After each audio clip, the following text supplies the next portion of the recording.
श्री शिवाय नमस्तुभ्यं भक्तों, हर हर महादेव। जैसे कि आपको पता ही है कि कल 27 जून को मंगलवार की नवमी पड़ रही है और ये जो नवमी है ये गुप्त नवरात्रि की नवमी है। और आपको जैसे कि पता ही है कि गुप्त नवरात्रि समाप्त होने वाली है। इस दिन आपको 108 चीज़ शिवलिंग पर चढ़ा देना है, जो आपकी मनोकामना होगी वो पूरी हो जाएगी। तो चलिए हम सभी लोग इस उपाय को जानते हैं। ये उपाय मैं आपको पूज्य पंडित प्रदीप जी मिश्रा जी की शिव महापुराण कथा से ही बता रहा हूँ। तो आइए हम सभी लोग उपाय को जानते हैं।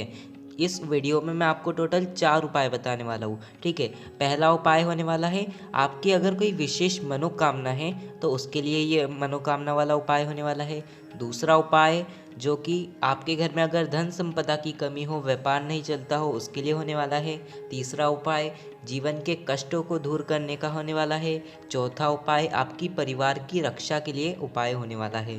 तो चारों उपाय आप लोग सुनकर जाना, सभी उपाय आपके काम के हैं। तो आइए हम सभी लोग उपाय को जानते हैं। पहला उपाय जो हमारे हर विशेष मनोकामना को पूर्ण करने वाला उपाय है, आइए जानते हैं। देखिए, इस उपाय को करने के लिए आपको ज़रूरत पड़ेगी 108 चावल के दानों की। ठीक है, 108 चावल के दाने वो कहीं से टूटे हुए नहीं होना चाहिए, इस बात का आपको ध्यान रखना है। ठीक है, वो 108 चावल के दाने आपको गिन के अच्छे से ले लेना। और साथ ही साथ आपको ज़रूरत पड़ेगी चंदन की। ठीक है, वो चंदन कोई भी हो सकता है, चाहे लाल चंदन, चाहे पीला चंदन, चाहे अष्टगंध। ठीक है, तीनों में से कोई भी एक चीज़ ले लेना। ठीक है, 108 चावल के दाने और चंदन को लेकर जाना है आपको शंकर जी के मंदिर में नवमी के दिन। ठीक है, आप सुबह करना चाहो सुबह कर लो, शाम को करना चाहो शाम को कर लो। ठीक है, जाना इन दोनों चीज़ को लेकर। सबसे पहले शिव जी की शिवलिंग पर चंदन लगा देना। जो घर से चंदन लेकर आए हो ना, चंदन लगा देना। और आप प्रयास करना 1 लोटा जल चढ़ाकर चंदन लगाना। ठीक है,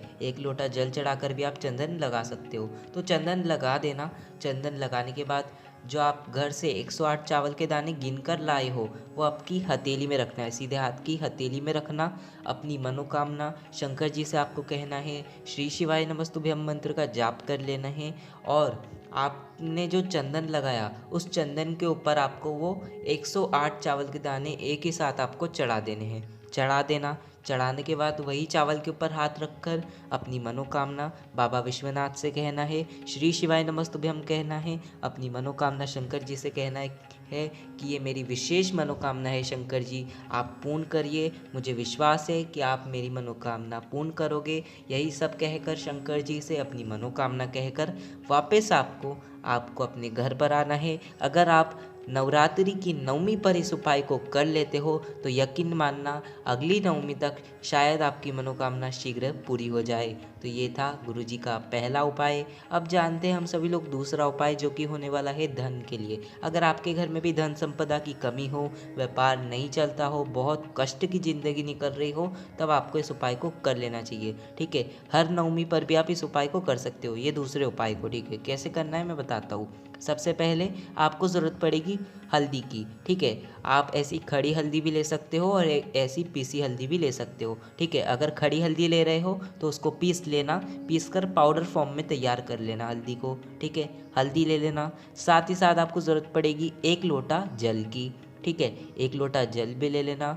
इन दोनों चीज़ को, ठीक है, इन दोनों चीज़ को आपको लेकर जाना है आंवले के वृक्ष के नीचे। ठीक है, इस बार हमें शंकर जी के मंदिर नहीं जाना, इस बार हमें आंवले के वृक्ष के नीचे जाना है। ठीक है, आंवले के वृक्ष के नीचे जाना। जाने के बाद जो आंवले की जड़ होती है, जैसे कि आपको पता है आंवले की जड़ थोड़ी सी बाहर निकली हुई रहती है, तो उस जड़ के ऊपर बड़े झाड़ के पास जाना। ठीक है, जिसकी छाँव आपके ऊपर पड़े, ऐसे आंवले के वृक्ष के नीचे जाना। जो आंवले की जड़ है उसके ऊपर जो आप घर से 1 चुटकी हल्दी लेकर आए हो, वो 1 चुटकी हल्दी को आपको आंवले की जड़ पर समर्पित कर देना है। किसका नाम लेकर? हरि हर महादेव। ठीक है, नाम जरा आप नोट कर लेना, हरि हर महादेव। किसका नाम लेकर? हरि हर महादेव जी का नाम लेकर। जो आपका व्यापार नहीं चल रहा है, जो आपके घर में धन संपदा की कमी हो, यही सब कहकर आपको हल्दी चढ़ाना है। हल्दी चढ़ाने के बाद जब आप घर से 1 लोटा जल लेकर आए हो ना, 1 लोटे जल को आपका मुख पूर्व की ओर होना चाहिए। ठीक है, आपका मुख पूर्व की ओर कर लेना। और वो जो 1 लोटा जल घर से लेकर आए, जैसे हम सूर्य भगवान को अर्घ देते हैं, उसी प्रकार से हाथ से पकड़कर उस हल्दी के ऊपर ही आपको हरि हर महादेव जी का ही नाम लेते हुए उस हल्दी पर उस जल को अपनी धन संपदा की मनोकामना कहते हुए आपको वो जल को समर्पित करना है। नवमी की नवमी इस उपाय को कर कर देखिए।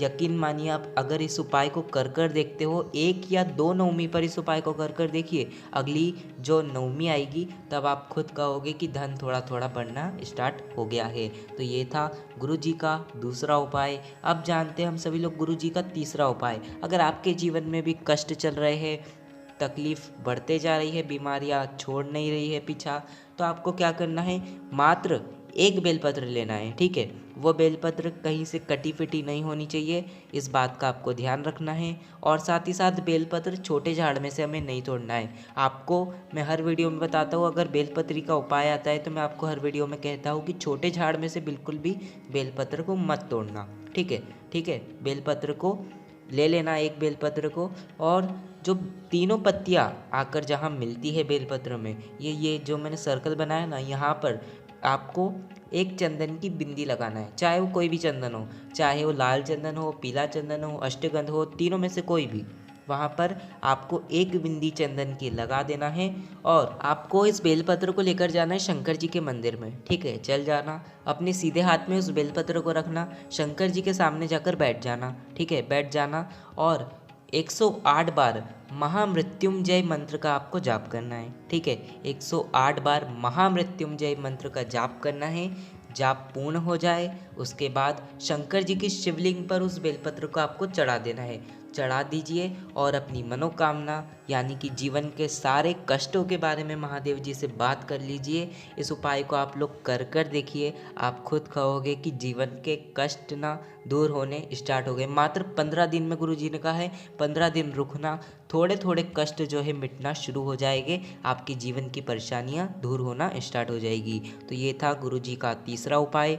अब जानते हैं हम सभी लोग गुरु जी का चौथा उपाय, जो कि हमारे परिवार की रक्षा के लिए होने वाला है। इस उपाय को कैसे करना है, मात्र आपको गंगा जल लेना है। 1 चम्मच गंगा जल ले लेना। वैसे भी सबके घर में ज़्यादा गंगा जल तो होता नहीं है, तो 1 ही चम्मच गंगा जल ले लेना। 1 लोटा जल भी लेना, उस जल के अंदर उस गंगा जल को मिला देना आपके पूरे परिवार से।